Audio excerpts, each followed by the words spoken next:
पौराणिक स्वाध्याय वेलायां कायसुर्गम करुमहि।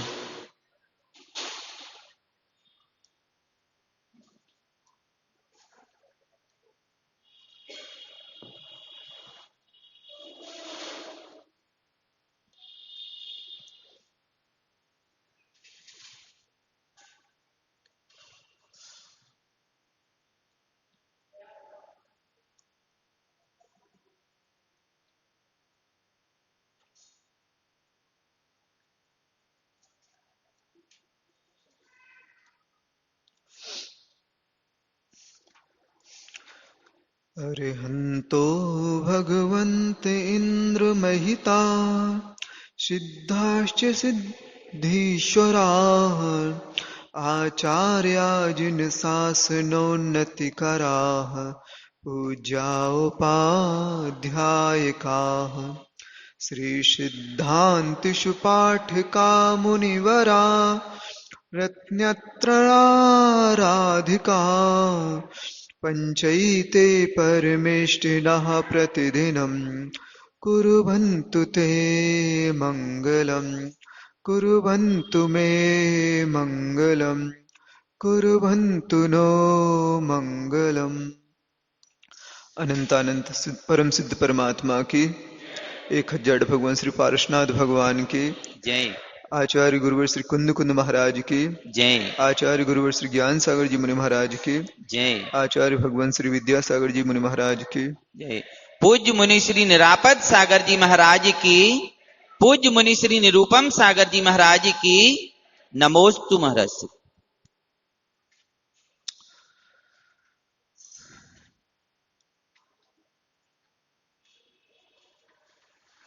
कोई भी व्यक्ति रहता तो जब मंजिल की ओर देखता है, साध्य की ओर देखता है, तो वहां तक पहुंचने के लिए आवश्यकता के रूप में साधन को भी उसी दृष्टि से देखने लगते हैं, क्योंकि साध्य, मंजिल और लक्ष्य यह फल के रूप में होते हैं, कार्य के रूप में रहते हैं, लेकिन वहां तक जाने का जो उपक्रम है, प्रोसेस है, वह साधन के रूप में रहती है, कारण के रूप में होता है। निस्संदेह इसमें कोई दो मत नहीं है कि साध्य उत्कृष्ट रहता है, पूज्य रहता है, तो साधन भी पूज्य हो जाता है। समझ रहे ना? क्योंकि वह साध्य की प्राप्ति कराने में अहम भूमिका निभाता है। उसी प्रकार मुक्ति तक की यात्रा जो होती है, वह महाव्रतों के माध्यम से और दिगंबरत्व के माध्यम से होती है। आपकी भावना रखना कि हमें भी अंत समय में पिछी कमंडल मिले, ऐसी ना हो के संसार से पार हो जाएं, शुद्ध अवस्था को प्राप्त हो जाएं, इस तरह की रखा करो। क्योंकि लक्ष्य की ओर दृष्टि रखते तब कहीं जाके वह साधन का फल मिल पाता। मात्र साधन की ओर दृष्टि रख पाते प्राय अधिकांश व्यक्तियों को देखते हैं, कोई भी व्रती आते हैं तो हम बस आप जैसा बनना है, तो हम संसार से मुक्त हो गए क्या? हम जैसा बनना है तो हम तो अभी मार्ग में हैं, हम तो मार्ग में है ना अभी। अब मार्ग में है और आप हम ही जैसा बनना चाहते हो, तो आपने लक्ष्य बता दिया। ये लक्ष्य नहीं है, ये साधन है। प्राप्ति लक्ष्य की होती है, साधन तो मिल जाता बीच में, है ना? तो बार बार पहले वहां कई ब्रह्मचारी इत्यादि आते हैं तो पूछते क्यों दीक्षा लेना है, मुनि बनना है, लक्ष्य क्या है? तो बस केवल यह शब्द आता है मुनि बनना है।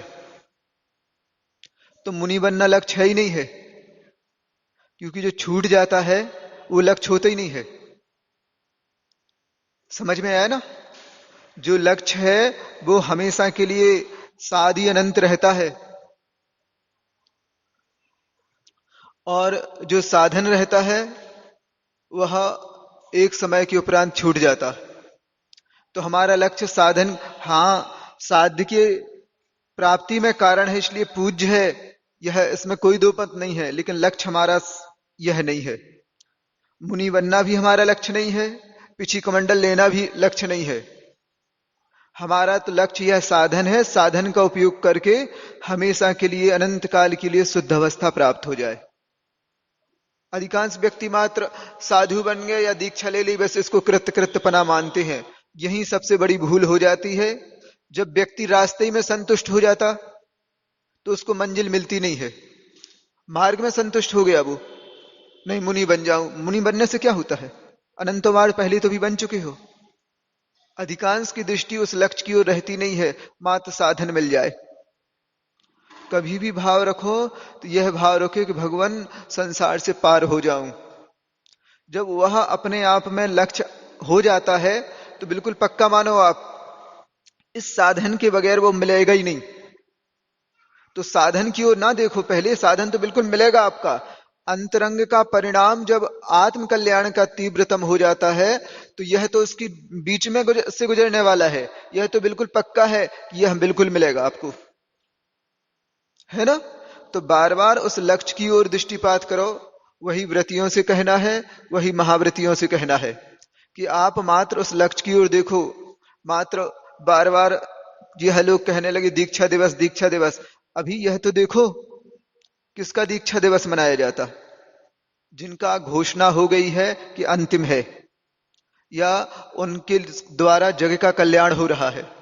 आचार्य महाराज का मनाना अलग वस्तु है। आज जिनका भी कोई, किसी ने घोषणा की नहीं हमारी कि अब तुम्हारी 2-3 भाव के बाद मुक्ति हो जाएगी। कहा किसी ने क्या? अब जिनके भवों का ठिकाना नहीं है, आप इस ढंग से दीक्षा दिवस मनाने का कह रहे, यह उचित नहीं माना जाता है ना? क्योंकि अभी बच्चे ही तो हैं। इस हिसाब से देखें, अभी कोई घोषणा कर दे कि नहीं बिल्कुल पक्का है 3रे भाव में मुक्ति हो जाएगी आपकी, तो बिल्कुल मनाओ, कोई मना ही नहीं है। और मनाना चाहिए, हमारा नहीं, दिगंबरत्व का मनाओगे फिर आप। जो प्रभु ने व्रत दिए हैं फिर उनका मनाया जाएगा, हमारा भी नहीं मनाया जाएगा। क्योंकि जो आत्म तत्व है वो तो अनादि अनंत है, ना तो ग्रहण करता है ना छोड़ता है, मात्र विकल्प मात्र होता है छोड़ने का और ग्रहण करने का। समझ रहे ना?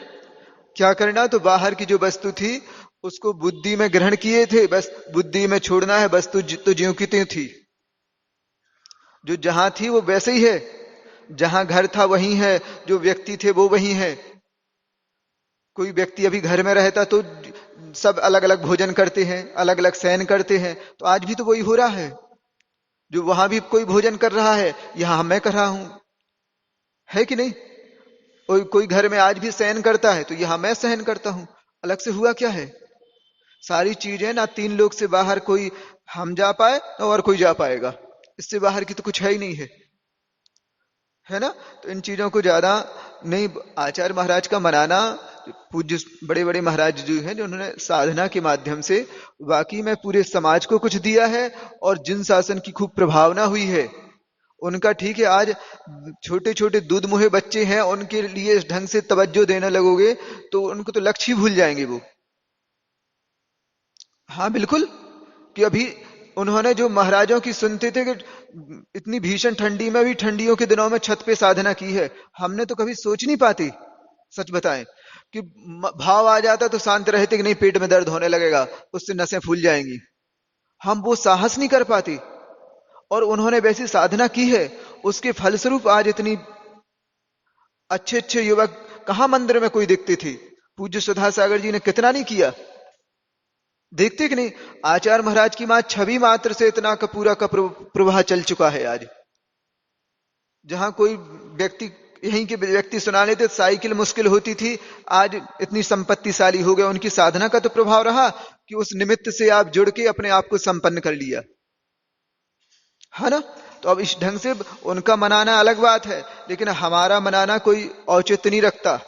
इसलिए बार बार वह बात नहीं, और बार बार अच्छा, और हम क्यों लक्ष्य मत बनाओ। तीर्थंकर भगवंत रहते उनको लक्ष्य बनाया जाता, क्योंकि उनका नियामक है अब वह हर हाल में मुक्त हो जाएंगे। जिनकी घोषणा हो चुकी है कि वह इस संसार में अब नहीं ठहरेंगे, निकट भव है, उनके मनाना बिल्कुल सार्थक है और मनाना चाहिए। उससे असंख्यात गुणी कर्म की निर्जरा होती है। ठीक है ना। अब यह जो दो कार्य बचे थे अभी मंगलाष्टक में, उनको देखते हैं अपन। हम्म। हाँ, सुमतिनाथ भगवान की जय। ऐसे किया करो। यो गर्भावतरो सबो भगवताम जन्माभिषेकुष्यवो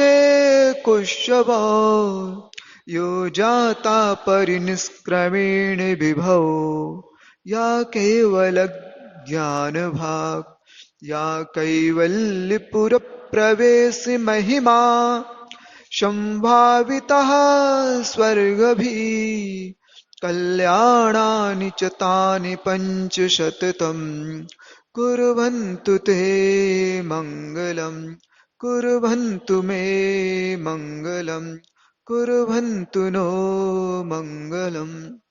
जिनके देखो पांचों कल्याणों को कहा गया ना, यह जो कल्याणक मना रहे हैं, जिनकी जय बोल रहे हैं कि भगवान ये मंगल करें, कौन मंगल करे?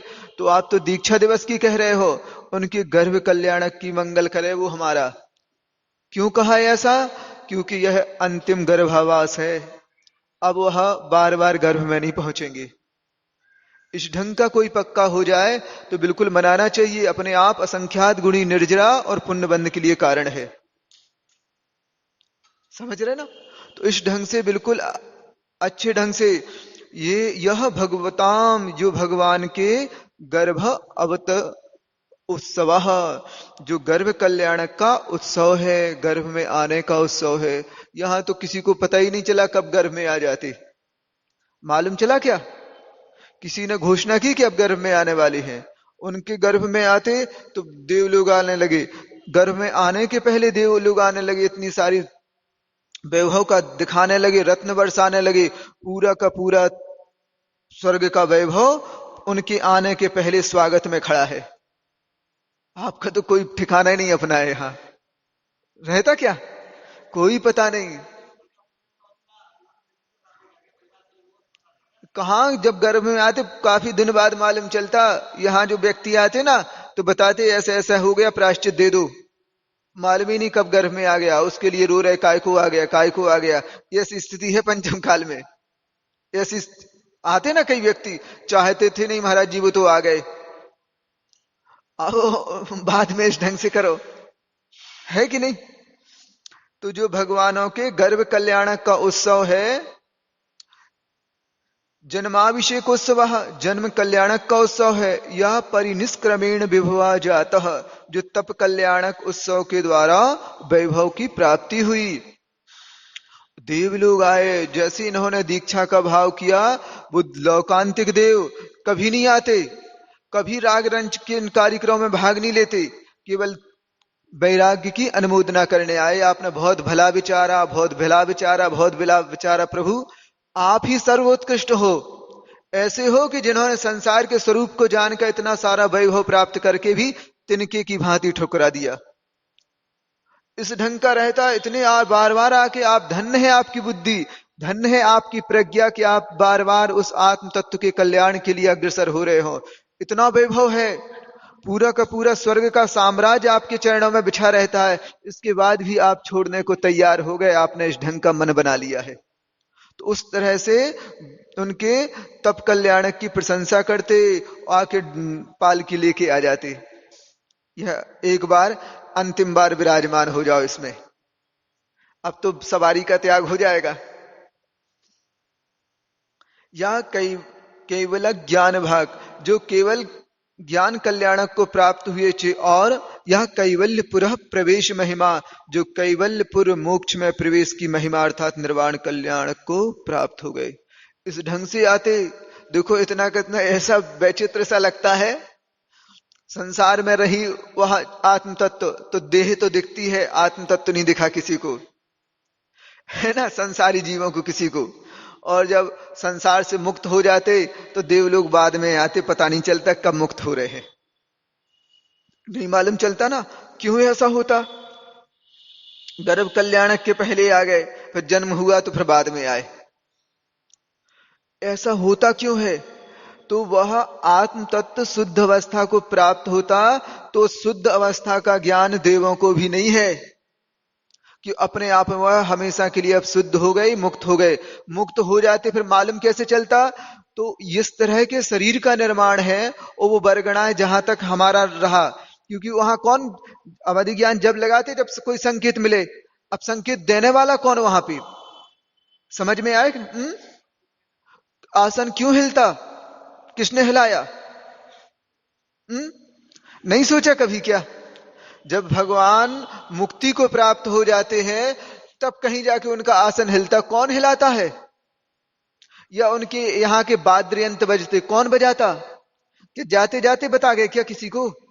किसी को कुछ नहीं बताया, क्योंकि वो तो योग निरोध की क्रिया थी।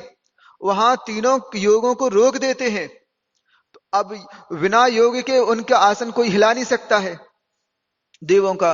कैसे मालूम चला?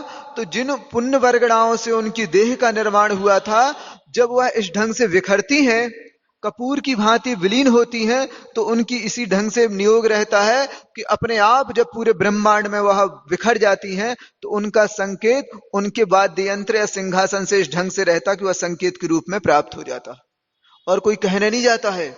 सारा का सारा जब मुक्त हुआ तो किसी ने संकेत नहीं दिया, उस पुद्गल ने संकेत दिया, क्योंकि शुद्ध द्रव्य जो है वो किसी को डिस्टर्ब करता नहीं है, डिस्टर्ब होता भी नहीं है।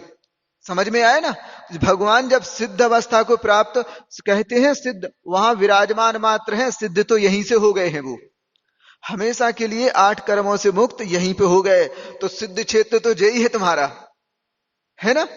क्योंकि यहीं 8 कर्म से मुक्त हुए, फिर मात्र एक समय में जाके लोकाग्र में वह आत्म तत्व ठहर गया हमेशा के लिए। इस ढंग से हो जाता और किसी को कोई पता नहीं चलता। इस और पूरे के पूरा देवलोक आके उनके उसमें मनाने लगता है। क्या मनाते अब बताओ हमें? मोक्ष कल्याणक मनाते। मोक्ष कल्याणक में क्या मनाते? पूजा कर लेते हो हैं? क्या वो भगवान अपना मोक्ष कल्याणक मनाते क्या? नहीं नहीं, इसलिए तो पूछ रहे हैं कि भगवान अपना मोक्ष कल्याणक मनाते क्या? कैसे मनाते बताओ हमें? कछ नहीं मनाते हैं ऐसा। वो हमेशा के लिए अब शुद्ध अवस्था प्राप्त हो गई, वैसी कंडीशन अंतर्मुहूर्त के लिए नहीं है, अनंत काल के लिए अब अनंत सुख के उपभोग में रह जाते। अब उनका तो प्रति समय मनाना मान लो, और क्या है। तो सही मायने में साधु का मनाना दीक्षा कल्याणक तो कैसे है? तो आचार्य महाराज ने कहा उस दीक्षा दिवस को याद रखो, उस संकल्प को याद रखो। कुछ संकल्प का यथायुग पालन हो रहा क्या? आपने कुछ प्रोग्रेस की है कि नहीं? 8 वर्ष दीक्षा को हो गए, कितनी प्रोग्रेस की? वो प्रोग्रेस सीट बताओ। हम्म? तो वो प्रोग्रेस सीट स्वयं देखते रहो कि हमारा ह्रास हुआ कि उत्थान हुआ। उत्थान हुआ तो अपने आप पे गौरव भी रखो, और कैसे उत्थान हो इसलिए भी अग्रसर रहो। अब वो प्रोग्रेस कोई लिस्ट देखना नहीं चाहता, वो सीट वो आप देख ही नहीं सकते। वो अंतरंग में किस ढंग से जिस साधक ने 7-8 वर्ष बिताए हैं, वो केवल अपनी जानता है कि हमने बिताए हैं कि हमारे व्यर्थ का हो गया है। 7-8 साल बाद जब निकले हैं तो हमने कुछ उत्थान कर पाए हैं कि हमारे डिमोशन में हो गया। वह दुनिया और दुनिया मनाती रहती है, उन्हें पता है कि क्या स्थिति है अच्छे ढंग से। इसलिए हमारा आप लोगों से कोई वो नहीं है कि आप लोग ऐसा क्यों कर रहे हैं, लेकिन वस्तुतः व्रती हो या महाव्रती हो, मात्र अपने व्रतों की ओर देखो और वैराग्य बढ़ाते जाओ। कल एक घटना बताई थी भैया जी ने कि 15-20 साल पहले आसाम में एक उद्यान था, क्या बोलते हो, पार्क बोलते ना, जहां जानवर वगैरह रहते हैं। तो वहां पे एक हाथी कई दिन से कुछ थोड़ा थोड़ा खा रहा था। कोई भी उसको पत्थर मार देते, लकड़ी मार देते, कुछ भी करते, वो कुछ नहीं कहता। अभी की बात है, जब निरंतर कुछ अंग्रेज वहां पे आए तो उन्होंने देखा कि ये जानवर कुछ कह ही नहीं रहा है, कुछ बीमार है क्या हाथी। तो वैद्य वगैरह को ले आए, डॉक्टर को ले आए, पूरा चेकअप करवाया तो कहा नहीं पूर्णतः स्वस्थ है, पर कुछ खाता ही नहीं है। जब उसके सामने गन्ने डाले तो पहले कुछ लिए, मतलब मान लो 10 गन्ने लिए। अब दूसरे दिन पुनः डाले तो अब की बार 9 लिए। फिर और डाले तीसरे दिन तो अब की बार 7 लिए। इस ढंग से क्रम क्रम से लास्ट एक गन्ने पे आ गया, और फिर उसको भी छोड़ के बिल्कुल जहां परिसर में रहते थे उस परिसर को छोड़ के दूर कहीं सरोवर के किनारे जाके लेट गया और दूसरे दिन प्राणांत हो गया। तो वह वैज्ञानिक जो दार्शनिक था, विदेश से आया था, तो उसने जो जिन शासन का अध्ययन किया था, जिन शास्त्रों का, तो कहा कि ये सारी की सारी प्रक्रिया क्योंकि अच्छे ढंग से हमने देख लिया, इतने दिन से निरंतर इसका सर्वे कर रहे हैं, हम निरीक्षण कर रहे हैं, तो उससे ज्ञात हुआ है इसने जिन शासन के अनुसार संलेखना ग्रहण कर ली थी। समझ रहे ना आप? इस ढंग से एक तरह आप बताओ, इतने कितने सारे पशु पक्षी इस पंचम काल में अभी होंगे, तो 15-20 साल पहले की बात है, और कितने होंगे कि जो अपने आंख स्वयं से संलेखना इत्यादि कर रहे हैं। कौन बताने वाला है संलेखना की विधि, बताओ? इतने सारे प्रश्न पे प्रश्न करते, एक कदम नहीं चलते कोई, कि कुछ करना है क्या, समझाना भी चाहते दुनिया कुछ समझाते, स्वयं नहीं कर पा रहे हैं। वो अच्छे अच्छे विद्वान लोग स्वयं ध्वस्त हो गए, पगल, मतलब अपनी बुद्धि को खो बैठे अंतिम समय में। क्या हुआ? यह कौन से शास्त्र उसने हाथ ही ने पढ़ लिए कि इस ढंग से अपनी संलेखना विधिवत कर ली? जो व्यक्ति ने इतने सर्वे करने वाला था, दार्शनिक था, उसने जैसे ही पूरे हाथी का जायजा लिया कि इस ढंग की इनकी प्रक्रिया चल रही है, या कुछ नहीं, संलेखना की व्यवस्था में था। क्योंकि तन का भी मतलब काय का भी क्रस हुआ और कसाय का भी क्रस हुआ। काय संलेखना हुई और कसाय संलेखना हुई। इस ढंग से करते रहते हैं। यहां आप किसी को मालूम ही नहीं किस ढंग के व्रत पालन कर लिया उसने, किस ढंग का जाति स्मरण हो गया कि पूर्व भाव में हमने ऐसी संलेखना की विधि सुनी थी, व्रतों का बारे में सुना था, किसी से मुख से कहा तो नहीं। और तो और दूसरा साथी भी होगा तो बता पाया होगा, कोई बड़ी बात नहीं बताया होगा, या बताना चाहता तो दूसरा समझे जब। तो जब यहां मनुष्य को मनुष्य समझाते, हम समझाते, उसके बाद भी कान पे जू रेंग जाए तो बहुत मुश्किल रहता। व्रत अभी तो क्या, हम महाराज जी अभी तो उम्र ही का है, अभी तो 50 साल के तो भाई हैं, 60 साल के तो भाई हैं, बिल्कुल बुढ़ापा। ऐसे ऐसे व्यक्ति भी आ जाते, ऐसे उनके साहस नहीं कर पाते, और वो स्वयं त्रियंच होने के बाद स्वयं जागृत रहा और अपनी संलेखना के प्रति सावधान रहा। किस ढंग के व्रतों का जब उसकी पूरी की पूरी पूर्व मतलब बाद की देखी कि संलेखना के पूर्व की, तो इस ढंग की एक्टिविटी होती थी। तब कहीं जाके लगा कि ऐसा जानवर ही संभव है कि पंचम गुण स्थान में उपस्थित हो गया हो। कोई तरह का बाहर का विकल्प नहीं, कोई समझाने वाला है, कोई हमारी फोटो खींच ले, हम कैसे ढंग से संलेखना कर रहे देख ले वे। यहां तो पल पल की आपको तुरंत क्या बोलते, भेजने वाले रहते, भेज देते ना मोबाइल से है? हाँ, जैसे मोबाइल पे तुरंत फोटो आती ना, कहीं भेज देते, वो वायरल कर देते। इस ढंग का चलता रहता, तनक उनने अच्छे ढंग से, हाँ देख खींच लो हमारी फोटो, भेज दो। अब इस ढंग का चलने लगा। अब कोई भी हो तुरंत तुरंत जाके फोटो निकालिए, तुरंत, चाहे श्रावक हो या कोई हो। इस ढंग से इन चीजों में उलझ गया। उसने तो किसी को बताया ही नहीं कि हम संलेखना कर रहे हैं, हमारे बारे में किसी से कुछ उद्बोधन लेने भी नहीं आए कि हमें सुना दो, हमें नमोकार मंत्र सुना किसी ने है? आज हम इतनी मनुष्य बनने के बाद भी इतनी अपनी गई बीती स्थिति बना ली है कि हम थोड़ा सा भी धर्म ध्यान थोड़ी सी याद जाती तो हमने ऐसे ऐसे कर लो, तुम्हारा जी प्रायश्चित दे दूं। साहस नहीं कर पाते क्या? अरे तुम जी काय के लाने रहे हो? बुंदेलखंड में कहावत है, हम मरवे के लाने जी रहे हैं। जो व्रती बना है वो जीता काय के लिए है? सुमरण हो जाए, मतलब मरवे के लाने जी रहे हम। यहां तो कोई प्रतिमा की बात आती है तो कहती है अगर बीमार हो जाए तो, मतलब बुद्धि देखो, आत्म कल्याण करना चाहता हो, बीमार हो जाए तो। उन त्रियंचों को देखो, इस ढंग से अपनी संलेखना कर लेते हैं। लगता है कि हमारी बुद्धि उनसे भी गई बीती हो गई है, हमारे पास वह मनुष्यता रही नहीं गई, हम तो पशुता आ गई है कि थोड़ा सा साहस नहीं कर पाती किसी बात में। वो वहां जाके कोई व्यवस्था नहीं, इसके बाद भी यथा योग्य अपने व्रतों का पालन कर रहे, निर्वाह कर रहे और संलेखना धारण कर ली, और अपने अच्छे ढंग से बिना किसी के निर्देशन में अपनी संलेखना भी कर ली। ये आदर्श हैं, सोचना चाहिए, अपने अंदर का गौरव जगाओ, मनुष्यत्व जगाओ, पुरुषार्थ जगाओ कि नहीं, इस ढंग से हमें अपना आत्म कल्याण करना है। इतने पराधीन हो गए, इतने सुस्त हो चुके हो, इतने आलसी हो चुके हो कि अपने लिए हल्का सा भी और कुछ काम करना हो तो, उस दिन कहा था ना, बूढ़े व्यक्ति भी जवान जैसा हो जाता। बिल्कुल बूढ़ा व्यक्ति दुकान पे बैठ जाए, पैसा कमाने लग किया जाए तो खड़े होते नहीं बनता यहाँ पे, और वो नशे नहीं चढ़ जाता, क्या कपड़ा उठा के बेच दे मैं को दुकान पे इस ढंग से काम कर लेता है। तो मस्त उसकी लिप्सा है कहाँ? तो उसकी लिप्सा अभी भी भोगों की ओर है। उस दृष्टि को संभालो, सुधारो, तब कहीं जाके कुछ वेश बनने वाला है कल्याण का, अन्यथा मात्र हिरास ही हिरास होता रहता है।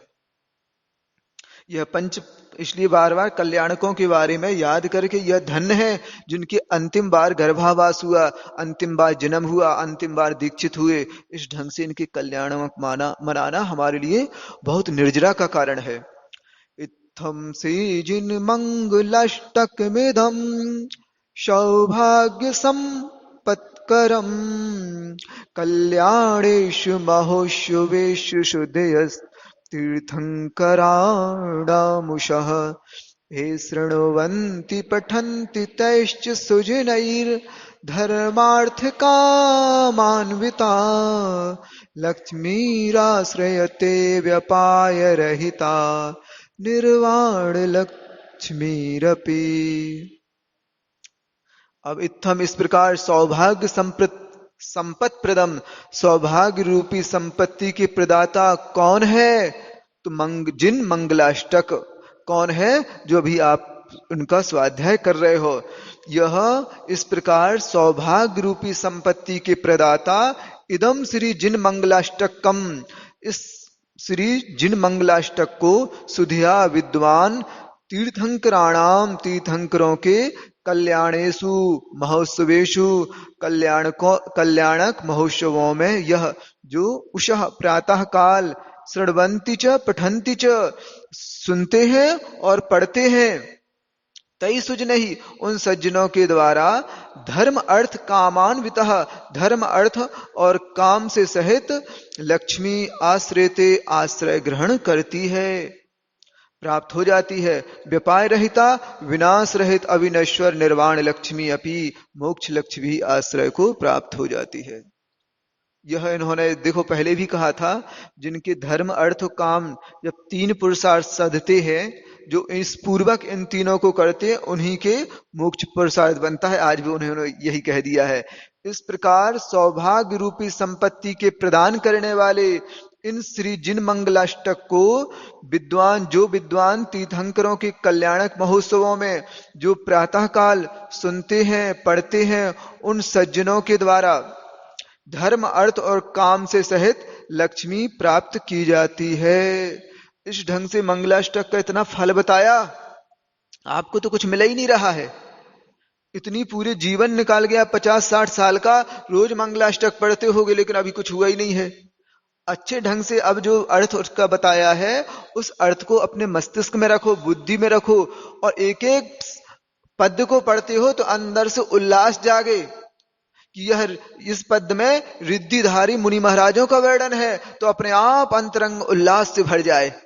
इसमें भगवान के पांचों कल्याणकों का वर्णन है अंतरंग में। अब ये वाला पद धर्म के महत्व को बताने वाला है। सर्पो हार लेता भवत्त सिलिता, वह सर्प भी हार हो जाता है, सिलिता, और वो तलवार भी फूलों की माला हो जाती है, पुष्प बन जाते हैं। इस ढंग से एक एक पद की ओर जब उपयोग ले जाते हो और अंतरंग में गदगद भाव होने लगते हैं, तब कहीं जाके वह मंगलाष्टक मंगल करने वाला बनता है ना। जब वह अकृत पुण्य का देखा था ना, सुबह से मांग कर रहा था, हमें वहां ग्वाले के यहां गया तो उनके बच्चे खीर खा रहे थे, तो हमें भी कुछ दे दो, हमें भी कुछ दे दो, खीर मांगने लगा, तो सातों बालक ने उसको पीट दिया, तो जाके बाहर रोने लगा। तो वो ग्वाले आए कि भाई क्यों रो रहे हो? तो कहा कि हम खीर मांग रहे थे तो आपके पुत्रों ने हमें खूब जोर से पीट दिया है, ऐसा करो अब मत मांगा करो तुम यहां से, हम तुम्हारी माँ को दूध दे देंगे, चावल दे देंगे और मीठा दे देंगे, वहां घर पे जाके बना के खा लेना। अच्छा हमें दे दोगे? हाँ। जो जब स्वयं नगर का स्वामी था, आज स्थिति दरिद्र हो चुका था, हमें दे दो मतलब स्वयं भिखारी की तरह मांग रहा है कि हमें खाने को कुछ दे दो। वह व्यक्ति भी इस ढंग से, हाँ तो खीर बनाओ माँ, तो ठीक है जल्दी से गायों को छोड़ के आओ तुम और आ जाना, हम तुम्हें खीर जब तक बनाते हैं। वो जल्दी से जहां चरने का स्थान था वहां छोड़ के आ जाता तो खीर बन गई। हाँ खीर बन गई, तो फिर परोसो जल्दी जल्दी, क्योंकि ऐसा द्रव्य बचपन से कभी आंखों से देखा ही नहीं। जो लोग इतनी स्वादिष्ट रूप से खा रहे थे, हम देख देख के ललचा रहे थे, आज तुम्हारे सामने आ गई है तो दो, थोड़ा और रुको। क्यों? अभी हम जल भर के लाते हैं ना, फिर जब तक कोई मुनि महाराज आ जाएंगे तो उनको देंगे, फिर तुम्हें देंगे। तो मुनि महाराज आ जाएंगे क्या? हाँ, आ जाएंगे। सहजता में बोल दिया। किनकी कैसी भवितव्यता है, कुछ नहीं कह सकते। और वहां वह जल भरने के लिए गई, यह प्रतीक्षा करने लगी मुनि महाराज आ जाएंगे। इतना अंदर से उल्लास था। समझो इस बात को, जब हमारा उस विषय के प्रति अंतरंग से गदगद भाव होता है, उस समय वह पूजा फलीभूत होती है। जब भगवान के ऊपर से कलश की धारा छोड़ते हैं और अंतरंग से आंखों से आंसू निकल जाए, भगवान ये नयन धन्य हो गए जो आपका साक्षात अभिषेक देख रहे हैं, ये हाथ धन्य हो गए जब जो साक्षात हाथ वो अभिषेक धारा डाल रहे हैं, तब कहीं जाके वह जे मुख धन्य हो गए, जे वचन धन्य हो गए कि भगवान का गुणानुवाद हो रहा है।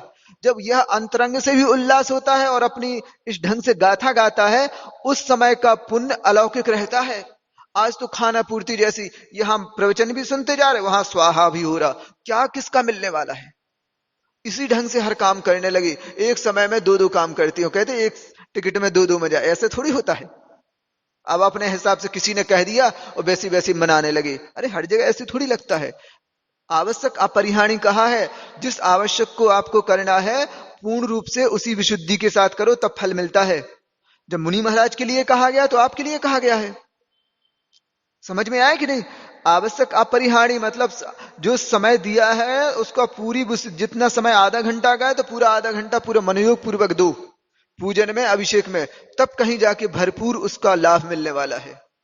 इस ढंग से मानसिकता बनाया करो। वह बच्चा जब आया तो अरे महाराज आ गए हैं, तो अपना खीर भूल गया। फिर वो अपनी खीर खाना भूल गया कि हम आज खीर मिलने वाली है। वो भूल गई कि हमने जन्मजात से कभी खीर का दर्शन ही नहीं किया। बस महाराज आ गए तो बस पूरा का पूरा उपयोग महाराज में लग गया कि रुक जाओ, आप रुक जाओ, हमारी माँ ने खीर बनाई है, आप उसको ले लो, खा लो। अपना भूल गया कि मैं तो जीभ का लंपट ही रहा, उसको रो रहा था, पिट रहा था, उस खीर के लिए भीख जैसा मांग रहा था। अपना सारा दर्द भूल गया और बस महाराज को मिल जाए, महाराज को मिल जाए, इस तरह का भाव जब हुआ, अपना स्वयं का दर्द भूल गया, तब कहीं जाके उसमें इतनी पोटेंसी कि इतने मात्र थोड़े समय में इतना भाव गदगद हो चुका। उस समय जो कर्म का आश्रय हुआ, उस कर्म के आश्रय ने इस भिखारी को देवलोक का स्वामी बना दिया। इस तरह के भाव इतने रो रो के करते हो आप। किसी कोई घर से धक्का दे के भेजते, जाओ अभिषेक करे आओ, तनु पुण्य मिल जाए है। तो तुम कहते रोज रोज कहां तक करें, रोज रोज भेज देते, ठंडी पड़ रही, बारिश हो रही, तुम बहाना बनाते हो, इस शरीर का उपयोग नहीं करते हो। और वो जला के भेज देते, जाओ जाओ, यहां से धक्का दे के भगा रहे। तो कई व्यक्ति ऐसे भी देखे हमने, माँ ने भेज दिया भोजन जब मिलेगा, जब तुम वहां का चंदन का टीका तुम्हारा देख लेंगे। तो वो व्यक्ति गया, स्लेट की बर्ती लिए रहा और बाहर मंदिर के चबूतरे पे बैठ गया। उसने मंदिर के चबूतरे पे घिसा, वहीं से लगाया, अंदर नहीं गया, बाहर आ गया। देखो हम लगा, देख लिया, अब दो भोजन। ऐसे ऐसे भी व्यक्ति रहते हैं संसार में। तो इस ढंग से, अच्छे ढंग से यह तीर्थंकरों के सुनते और पढ़ते हैं। जब जब ऐसी भाव पढ़ो तो अपने आप को धन्य समझ लो। सोच लो कि अभी तक तो भिखारीपन थे, तुम ऐसी गति में थे जब मुख से एक शब्द नहीं निकलता था। आज तुम्हारे पास वो शब्द हैं कि भगवान का, महावीर भगवान की जय, ऐसा शब्द निकाल पाते मुख से। अगर थोड़ा और कुछ इस ढंग का कर्म बन जाएगा तो पुनः ऐसी दुर्गति में पहुंच जाओगे, फिर से मुख से शब्द नहीं निकलेगा। आज निकालने की क्षमता है कि भगवान का स्मरण कर सकते हो मन से, इतने शब्दों से उनका उच्चारण कर सकते हो, पंच परमेष्टि के नाम ले सकते हो, तो ले लो। आचार्य पूज्यपाद महाराज ने कहा है कि भगवान और कुछ नहीं चाहिए, केवल इतना वरदान दे दो। पूरे जीवन भर जो मुनित्य की साधना की है, आचार्य पद का निर्वाह किया है, कि अंतिम समय तक आपका जब जो मुख से निकले और अंतिम श्वास निकले तो मात्र आपका नाम निकल जाए। सुन रहे कि नहीं? उस पर गौरव करो कि इतना तुम्हें वचन मिले हैं, तो उन वचनों का इस ढंग से कि बार बार भगवान का श्री मुख से अपने भगवान का उच्चारण का नाम कर लो। और धन्य समझो कि है वाणी, अभी किस दिन विराम ले जाए कोई पता नहीं, और कई भवान्तर तक ना मिले ये भी कोई पता नहीं। व्यर्थ की यहां वहां की बातों में अपने वचन वर्गणाओं को खर्च मत किया करो। यहां वहां की चर्चाएं कर रहे हैं, मतलब अपनी जो जबान से संबंधित बरगड़ाएं थी, जिनसे शब्दों का निर्माण होता, वो पूंजी है आपकी। वो खाली हो जाएगी तो ऐसा भी शब्द, ऐसा समय आएगा कि मुख से चाहोगे तो लेकिन शब्द नहीं निकलेंगे, क्योंकि वो वर्गणा, वो वचन वर्गणा आप समाप्त कर चुके हो।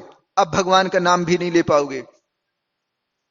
इसलिए अच्छी जो शक्ति मिली है, शक्ति का सदुपयोग करो, बार बार इन हाथों का उपयोग करो, मन का उपयोग करो, धन्य धन्य समझो कि नहीं प्रभु ऐसे ही जीवन सार्थक होगा। अब बार बार वो है ना, कहाँ टीआई साहब हैं, कितनी बार बोलते रहते। आचार्य महाराज भी कई बार प्रशंसा कर चुके, देखो दिन भर केवल आचार्य गुरुवर विद्यासागर जी महाराज की जय हो जय हो जय हो, इस ढंग से बोलते रहते। कम से कम इन वचन वर्गणाओं का उपयोग तो हो रहा है, इस ढंग से किया करो। इतना अच्छा आज मंगलाष्टक का हमें स्वयं आनंद आने लगा बताने में आपको कि कितनी भाव भरी है इसमें।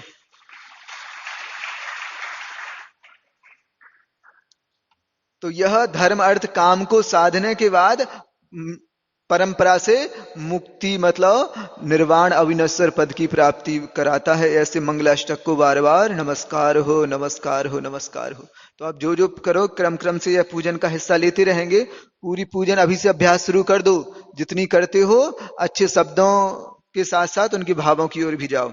आज कुछ प्रश्न है और कुछ शिकायत रूप में भी हैं, लेकिन अनिवार्य हो उनको सामने रखना। पहले इनका है, इनको ब्रह्मचारी जी को करते हैं। दर्शन प्रतिमा है और व्रत प्रतिमा है।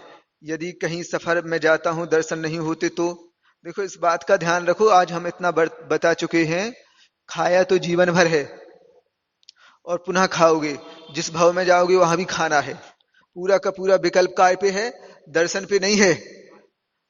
मुख्य रूप से नियम लिया है तो दर्शन मिल जाए तो हम खा लेवें, यह रहता।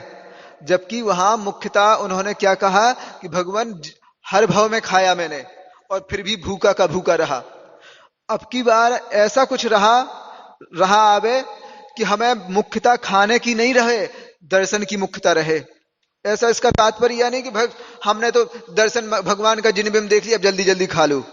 वहां मुख्यता दर्शन की थी। अब गाड़ी को चलाना है तो कर लो, उसमें बाधा नहीं, ना मना किया गया है। वहां मुख्यता दर्शन की, जो कहा देव दर्शन पूर्वक भोजन करेंगे, तो वहां का भगवान बार बार खाया है। लेकिन खाने से भी ज्यादा मुख्य है आपकी दर्शन, क्योंकि वो भरभव में प्राप्त नहीं होती। अभी जो हाथी का सुनाया ना हमने, तो वहां कहां सौभाग्य रहा कि जिनेन्द्र भगवान के दर्शन कर पाए। वो ना तो जिनबिंब के दर्शन का सौभाग्य रहा, ना जिनवाणी का सौभाग्य रहा, ना कोई गुरु महाराज का सानिध्य रहा, नहीं रहा ना। इस ढंग से अपनी संलेखना कर ली, त्रियंचों को दर्शन दुर्लभ हो गए। आज मनुष्य बन पाए हो, जैन कुल में आ गया हो, तो आपकी इतनी योग्यता है कि मंदिर में प्रवेश करने के बाद भगवान को छू लेते, आंखों से निहार लेते। तो भगवान ऐसा इसलिए नियम लिया जाता है, भगवान सबसे महत्वपूर्ण है। जब तक अनिवार्य क्या है शरीर के लिए, भोजन, तो वो भोजन भी नहीं करूंगा लेकिन आपके दर्शन मुख्य है, ठीक है ना। तो जो व्रती लोग हैं थोड़ा धैर्य रखा करें, ज्यादा बार बार आवागमन मत करें, अपने व्रत मुख्य है उनके लिए। समझ में आया ना, यहां से वहां दौड़ते रहते हैं तो आकुलता मानी जाती जी। व्रती का तात्पर्य है अब उनकी मन वचन काय की चेष्टाएं कम होती जाएं, जैसे जैसे जीवन बीतता जाए, उम्र बीतता जाए, तो उनकी मन वचन काय की चेष्टाएं बाहर की अपेक्षा कम होती जाएं, इसका यह तात्पर्य है, ठीक है ना। ऐसा सफर इत्यादि में रहते तो ज्यादा सफर नहीं करना। सफर का एक अर्थ कष्ट होता है, मालूम कि नहीं। हिंदी में क्या बोलते सफर को, अंग्रेजी शब्द है सफर और हिंदी में बोलते कष्ट। तो कष्ट में क्यों जाते हो बार बार, ठीक है ना।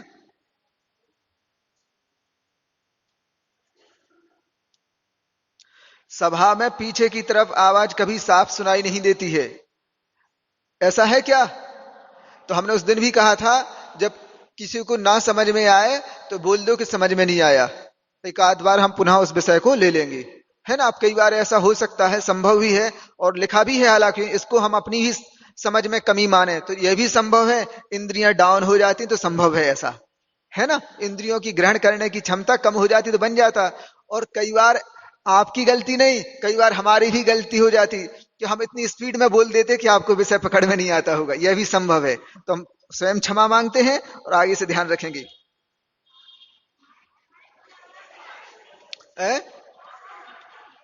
गूंजती है तो आप ध्यान रखें, व्यवस्था करने वाले कुछ और उपाय हो तो देख ले। चौका लगाने के दौरान आहार को तैयार करने के लिए जिस गैस चूल्हे का उपयोग किया था, उसी गैस चूल्हे का उपयोग मुनि आर्का के पड़गाहन के उपरांत आहार जब चौके में चल रहे थे, तब अन्य किसी स्थान में उसी गैस चूल्हे का उपयोग वर्जित क्यों हो जाता है कि महाराज इत्यादि आते तो उसको अब फिर उपयोग मत करो गैस चूल्हे का। ठीक है ना, ऐसे ही कहना चाहते हैं ना जो पूछा है। एवं वर्जित होने के बावजूद भी गैस चूल्हे का उपयोग किया जाता है, क्या यह सही है कि गलत? ठीक है, पूछने वाले ने प्रश्न अच्छा ढंग से पूछा है और पूछना भी चाहिए, क्योंकि शिथिलता ज्यादा ना आए, इसलिए कोई कोई ना कोई कहे ना, लिखा रहीमन आंगन कुटी निंदक नियरे राखिए आंगन कुटी सबाए। क्योंकि विकास करना है या कहीं ना कहीं गलतियों को सुधारना है, तो कोई ना कोई उन गलतियों को बताने वाला हो, इसलिए इसको गलत नहीं माना जाता, अच्छा मानते। और रही बात कि चौका की व्यवस्था, तो पहले भी इस ढंग से रहती थी, आज चौका के लगाने की व्यवस्था बन चुकी है। चौका लगाता नहीं था कोई, वह स्वतः ही व्यक्ति आहार की शुद्धि पूरी रखते थे। किन्हीं मुनि महाराज अचानक आ जाए तो उनके पड़गाहन करके आहार इत्यादि करवाने की ऐसी व्यवस्था थी। और उसके लिए मूलाचार इत्यादि में आया है कि पहले जब मुनि महाराज आहार के लिए निकलते थे, तो आहार के पहले वहां के गांव की ऊपर आसमान में देखते थे। क्या देखते थे? कि जो चौकों का धुआं था वो आकाश में व्याप्त हो गया कि नहीं। इसका तात्पर्य है कि रसोई बन रही है या बन चुकी है। समझ में आया ना? क्योंकि खपरेल घर थे पहले, तो लकड़ी के द्वारा जो धुआं उठता था वो आसपास के गांव में अभी भी कई जगह देखते ना, तो आकाश में थोड़ा थोड़ा छाने लगता, तो उसका तात्पर्य है रसोई बन चुकी है। अब मुनि महाराज वहां चले जाते थे। और दूसरा उन्होंने कहा कि कोई वहां के, क्योंकि जब गांव के आसपास पहुंचते तो बच्चे सबसे पहले खा लेते, भोजन कर लेते, तो वो अपने पेट पे हाथ फेरते हुए निकले या अपने मुंह पे हाथ फेरते हुए, तो उसका तात्पर्य है कि इनके यहाँ भोजन हो चुका, पक चुका है। ठीक में? इसके बाद वो अंजलि बना के निकल जाते थे आहार के लिए। आज जो ऐसी व्यवस्था है, आज वस्तुतः कल परसों भी बताया था, आहार विज्ञान का कुछ भी ज्ञान महिलाओं को नहीं है, पुरुषों को नहीं है। वो वक्त के अनुसार, मौसम के अनुसार आहार इत्यादि बनाना नहीं जानते, उन्हें कोई पता नहीं रहता। आज इंडक्शन इत्यादि पे बना लेते, इन तमाम चीजों का बिल्कुल ज्ञान नहीं रखते कि यह इससे भोजन थोड़ी बनाया जाता। ये गैस है, ये रेज है, ये घातक रहती हैं। अब उन तमाम चीजों का ध्यान रखते नहीं है और कई तरह की बीमारी पनपने लगी। जो घर में मसाले आज कई स्थान पे देखने में आता, कई व्यक्ति बघार इत्यादि नहीं लगाते। क्यों? टेस्ट, अरे टेस्ट के लिए थोड़ी लगाया जाता बघार। उसका जो आज उसमें केमिकल्स हैं तुम्हारी दाल इत्यादि में, सब्जी इत्यादि में, तो वह केमिकल उन मसालों के द्वारा इतनी मारक क्षमता रहती कि उसके जहर को, मात्रा को, पोटेंसी को कम कर देते, इसलिए बघार लगाया जाता। जो भी जीव जंतु, पहले भी होता था इसी ढंग से कि जो भी जीव जंतु, बाइद में कोई जहरीला जीव जंतु उस सब्जी इत्यादि पे बैठ गया हो, या और कोई जीव जंतु इस दालों में इत्यादि में हो गया हो, तो अगर उसकी जहर इत्यादि की पोटेंसी रहे तो मसाले का बघार लगा देते, ताकि उनकी वो पोटेंसी जहर की समाप्त हो जाए। समझ रहे ना? अब समय के अनुसार, मौसम के अनुसार, उन जैसे दालचीनी हो, अर्जुन की छाल हो, या और दौड़ा हो, लौंग हो, या सौंठ इत्यादि हो, मौसम को देख के वो आहार में मिश्रित कर देते थे। आज सारा का सारा विज्ञान आप अपरिचित रहते, कुछ ना कुछ तकलीफें बनी रहती हैं। संभव है इन तकलीफों के दौरान वो महाराज अस्वस्थ रहते रहे आहार विज्ञान के अभाव में, और वो अस्वस्थ रहते तो वहीं का वहीं कोई ना कोई अंदर अंदर कुछ कर लेता है। विधान नहीं बना रहा हूं, लेकिन वस्तुतः यह विकृति यहां से जन्म ले चुकी है। नहीं तो जो पहले था, थोड़े से अन्न में भी बहुत ताकत रहती थी। पूज्य चंद्रप्रभ सागर जी महाराज आए थे जब दक्षिण से, तब उन्होंने स्वयं बताया था, महाराज जी यहाँ का आहार इस ढंग का हो चुका है, अभी दक्षिण के आहार में ताकत है, मैं एक साथ 3-3 उपवास कर लेता हूं, फिर भी शरीर में ताकत बनी रहती है। यहाँ का एक बार उपवास करता हूं तो हमारी शक्ति क्षीण सी होने लगती है। समझ रहे ना? क्योंकि पूरा का पूरा फर्टिलाइजर का है, पूरा पूरा जहर का है, वो केमिकल्स का है। इस कारण आप उस पहले इस तत्व को, यह दोषयुक्त है, इसमें कोई बात नहीं। अगर यह आसक्ति पूर्वक हो गया है, जीव की लंपटता पूर्वक अगर वह वस्तु महाराज को दी जा रही है और महाराज को अनिवार्य है, तो इसमें कोई दो बात नहीं है कि अधा कर्म के अंतर्गत आया था, महादोष माना जाता।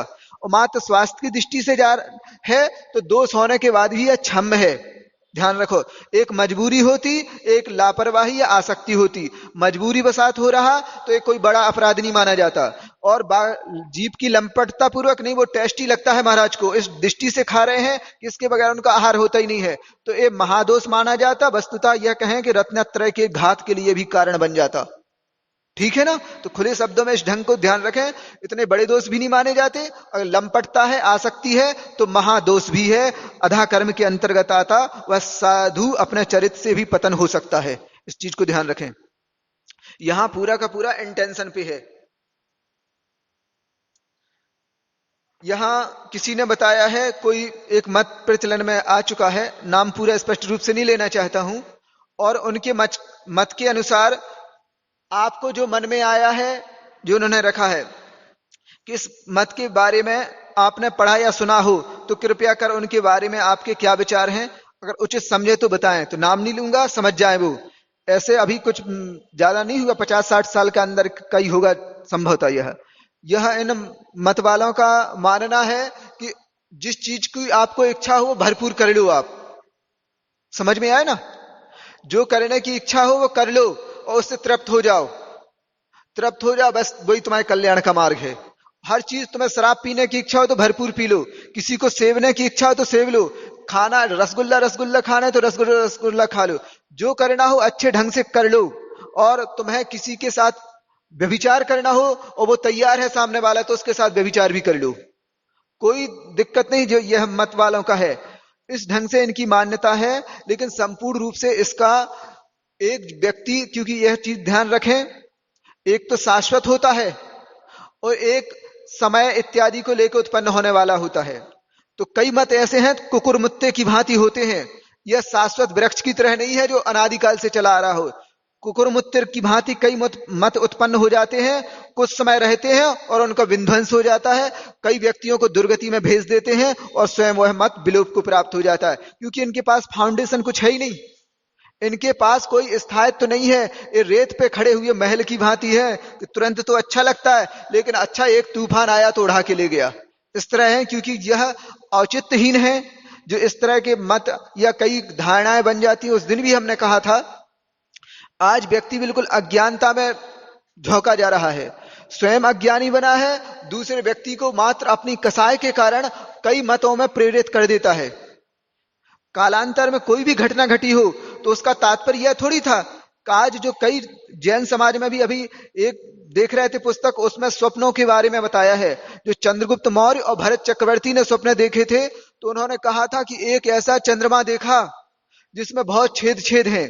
उसका तात्पर्य क्या है? तो एक धवल चंद्रमा में छेद का तात्पर्य है जिन शासन है, लेकिन बहुत मतावलंबी और अलग अलग मत को लेकर छेद के रूप में उत्पन्न हो जाएंगे। उनका स्वयं का कोई वजूद नहीं रहेगा। जो भी आज कोई भी व्यक्ति हो और अपनी एक मत को मानने वाले हैं, तो उनसे मात्र इतना ही कहना चाहता हूं, क्या इस मत का उपदेश भगवान महावीर स्वामी ने दिया क्या? स्वयं अपने मस्तिष्क में विचार कर ले। जो आज आप धारणा मानने लगे, नहीं हम तो इस मत के हैं या हमारा जो मत है इस ढंग का है, उसका उपदेश क्या तीर्थंकर की वाणी से हुआ है क्या? उसके उपदेशकर्ता केवली है क्या? उसके उपदेशकर्ता है कौन? किसने उपदेश दिया उसका? तीर्थंकर की वाणी से नहीं हुआ है। आदिनाथ भगवान से लेकर महावीर भगवान ने उस मत का कोई उपदेश नहीं दिया है। तो तात्पर्य यह है कि सर्वज्ञ की वाणी नहीं है यह, पक्का ना? अब आने वाले जो नई 24वीं होगी, क्या वो इस जो आप मान्यता रखते हैं उसका उपदेश देंगे क्या? देंगे क्या? तो वो उसका स्वयं व्यक्ति कह देगा, नहीं महाराज जी, इस मत का उपदेश जो आज हम मान रहे हैं भगवान ने उपदेश दिया नहीं, आगे जो तीर्थंकर होंगे उपदेश देंगे नहीं। जब भगवान ने पहले उपदेश नहीं दिया और भविष्य में भी नहीं देंगे, तो ये बीच का हिस्सा कहां से शाश्वत हो गया? ये तो बीच में उत्पन्न हो गया, कुछ समय के बाद कई व्यक्तियों को डुबोने के बाद पुनः स्वयं ध्वस्त हो जाएगा। इसलिए बिल्कुल विवेक से रखो, नाम मत लो किसी का, लेकिन अपना स्वयं इतना विवेक जागृत रखो कि जब अगर तीर्थंकर की वाणी से निकला है तो बिल्कुल सर्वमान्य है। इतने सारे मत जो आज जिन शासन में उत्पन्न हो चुके हैं, इतने पंथवाद उत्पन्न हो चुके हैं, वो तीर्थंकर की वाणी से हैं क्या? तो नहीं है। तो कहीं ना कहीं विकृति के रूप में उत्पन्न हुए हैं, विकार मात्र है। उस धवल वस्त्र में छेद की भांति है, समझ रहे हैं ना? वो उसकी कीर्ति को नहीं बढ़ा रहे हैं, बल्कि वस्तुतः जिन शासन की कीर्ति को और नष्ट करने में तुले हुए हैं। इसलिए बार बार यह इतना है कि समाज को एकजुट रखो। आज कोई भी नहीं तो कई जन का मान्यता है महाराज उनने तो ऐसा कह दिया हमारे बारे में ऐसा। अरे किसी की बात मत सुनो तुम, तोड़ने का काम नहीं है, यहां तो मुख्य रूप से जोड़ने का काम है। अगर आपसे किसी ने कुछ कह भी दिया है आपके बारे में, जिस मान्यता को आप लेते हैं, तो बताओ हम जैसे आज कुछ कह दें तो हमें जीवन भर के यहां रहना है क्या? कौन रहेगा आपके साथ? जिनके बारे में कहा है आप लोगों को हमेशा साथ में रहना है, मैं तो कुछ समय के लिए कह के निकल जाऊंगा, लेकिन जो आप बरसों से साथ में रह रहे थे उनका साथ में रहना अनिवार्य है, उनकी आत्मीयता अनिवार्य है। हमारा रहना कोई मायने नहीं रखता ज्यादा। हमने कुछ कह दिया उसके कारण समाज में बंटवारा हो जाए, ये ठीक नहीं माना जाता। जो प्रबुद्ध वर्ग है इसका विवेक से सोच के अपनी समाज को एकजुट रखें। अगर हमें कुछ ऐसा लगता है कि हमारे के बोलने से कोई फूटन आती है तो बिल्कुल हमारी बात नहीं सुनी जावे। कि ध्यान रखो, जो हम जिनके यहां जन्म लिया उनके सगे नहीं तो आपके कहां से सगे हो गए? समझ में आए कि नहीं? आप हमारी बात को तूल पकड़वा के और आपस में जिस समाज को बरसों से रह रहा है उस समाज में आपस में बेईमानस्ता करते, ये ठीक नहीं है। अपने समाज के व्यक्तियों को जिनको हमेशा रहना है, हर एक एक धार्मिक आयोजन पे एक साथ सब लोग हो जाते। आज हमारे कुछ कहने से अगर कुछ इस ढंग से विवाद का काम बन जाता है तो हमारी बात भी सुनने योग्य नहीं है। समझ में आया ना? आपको साथ में रहना है, पड़ोसी बन के रहना है, एक दूसरे का हितैषी रहना है, आत्मीयता रखनी है, तो उसको ढंग से बना के रखो, चाहे परिवार में हो चाहे पूरी समाज में हो। इतने सारे भेद पे विभेद हो गए, उनमें बेईमानस्ता बढ़ती जा रही है, इसके लिए उसकी रक्षा के लिए कटिबद्ध रहो। कि अगर किसी वाइदवे ने किसी ने कह भी दिया है तो वो आपके साथ में रहने वाला है क्या? हमेशा नहीं रहने वाला है, वो कुछ दिन बाद चला जाएगा। तो उसकी बात पे केवल अच्छी बात सुनो, जो जिससे फूटन पड़ जाए ऐसी बात नहीं सुननी है। अपने आप को सहेज के रखना यह बहुत महत्वपूर्ण है। इसी तरह इतने सारे मत उत्पन्न होते हैं, आएंगे, लेकिन अपने आप को झोंको नहीं, उस शाश्वत तत्व की ओर देखो जो हमेशा शाश्वत है। आज जैसे अंग्रेजी दवाइयों के बारे में सुनते, 80% दवाइयां ऐसी हैं जो उनको खाओ तो नए सिरे से एक नया रोग का बीज पहुंच जाएगा। इसलिए हाँ, तो ऐसी दवाइयों पे भरोसा ना करके जो आपकी प्राचीन पद्धति है आयुर्वेदिक की, उसकी ओर ध्यान दो। उसी प्रकार जो जिनेंद्र भगवान के द्वारा कहा गया वह धर्म सर्वमान्य है, वही सर्वमान्य है। और बीच बीच में आके कोई कुछ कहता है उसके लिए किसी से लड़ना झगड़ना नहीं, आपस में कटुता नहीं रखना, मिलजुल के रहो, आपको हमेशा साथ में रहना है। श्रावक हो, अभी साधु तो हो ही नहीं तुम, श्रावक हो ना। असंयम की दशा इसी ढंग से होती है, किसी के भी साथ में हिलमिल के अपना व्यवहार चलाते हैं, आपस में बेईमानस, बगल बगल में दुकान है, बगल बगल में मकान है, एक दूसरे का चेहरा नहीं देखना चाहते हो। इस ढंग से रहेगा, हम तो आज कह के चले जाएंगे, हमसे कितने दिन का बैर रहेगा आपका? या हम तुम्हारे कितने दिन साथ में रहेंगे? नहीं रहेंगे ना। पड़ोसी साथ में रहने वाला है, वो आपके साथ में रहने वाला वो व्यक्ति है, और आप उसका रोज चेहरा देख के अगर ईर्ष्या करोगे तो निरंतर कर्म का आश्रय हो जाएगा, और यह ईर्ष्या नरक में ले जाएगी आपको। आप कह रहे हम धर्म के मामले में कट्टरता, धर्म में कट्टरता ऐसी होती नहीं है, धर्म में तो समझदारी होती है। वो धर्म का तात्पर्य ऐसा है कि अंतरंग में वह व्यक्ति के प्रति वात्सल्य की प्रवाह बहा दे। और धर्म के नाम पे अब तुम कट्टर हो रहे, वहां धर्म नहीं अधर्म है। अगर एक दूसरे से ईर्ष्या पनप जाती है तो धर्म बनता ही नहीं, वहां पे धर्म का ये परिभाषा बनती नहीं है कहीं पे। धर्म का सीधा सा है, धर्म जहां अंतरंग में आए तो अपने आप व्यक्ति के अंदर अंतरंग में हिलोरें आने लगती, स्नेह की, वात्सल्य की।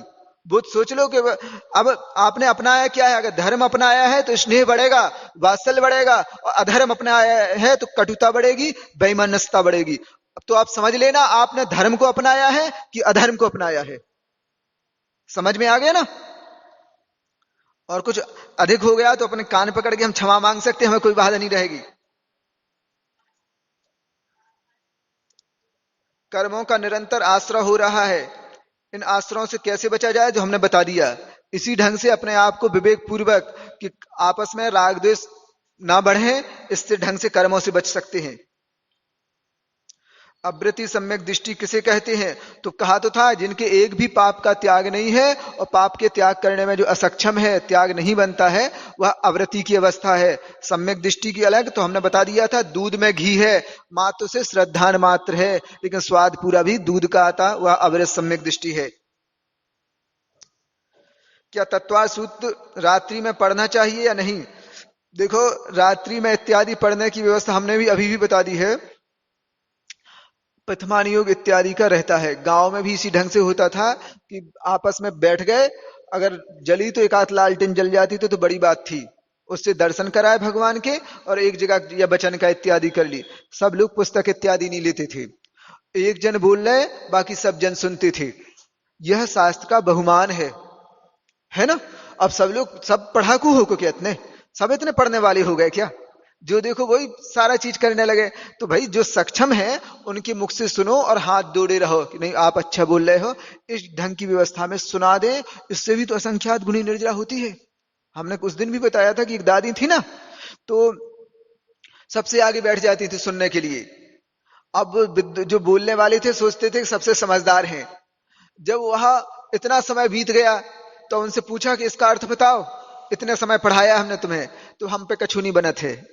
अरे तुम पे कछु नहीं बने थे, सबसे आगे तो तुम ही बैठे थे। तो सबसे आगे बैठे थे, लेकिन हमें आउत कछु नहीं है। फिर बैठने का औचित क्या है? नहीं देखो पंडित जी या जो महाराज हो, हमने तो सुना था कि कछु आए या ना आए, भगवान की वाणी कान में सुनत रहो। आज नहीं तो कल सब कछु आज है। बस यही को ध्यान में रख के हम सुन रहे मात्र।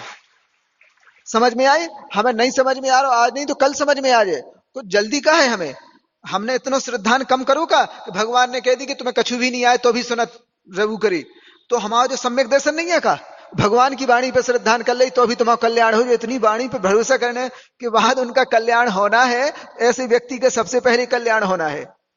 ठीक है ना। तो इसलिए अच्छे ढंग से लाइट का कम से कम प्रयोग हो, यह ध्यान रखें। क्योंकि बिजली का उत्पादन पंच इंद्रिय या सठ काय के जीवों के हनन से होता है। इसलिए कम से कम में अपना काम निकल आए वह देख लो। रात रात तक लाइटें जला के स्वाध्याय इत्यादि करना पूर्ण रूप से निषेध नहीं कर रहे हैं, लेकिन इस चीज की ओर भी ध्यान रखें। खासकर जो इतने ढंग से स्वाध्याय करते वो सावधान रहें। अनुप्रेक्षा रूप भी स्वाध्याय होता है। अभी संस्कार वशात बच्चों इत्यादि को दे रहे हैं, वो अलग वस्तु है। ठीक है ना।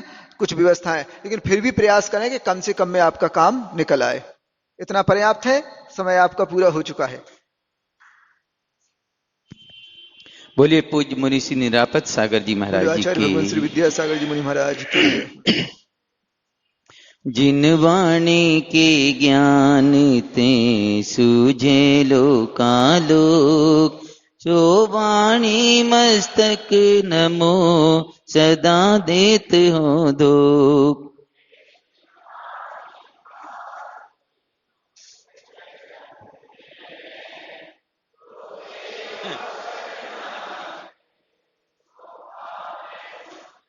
देव भजो अरिहंत को, गुरु सेवा निर्ग्रंथ।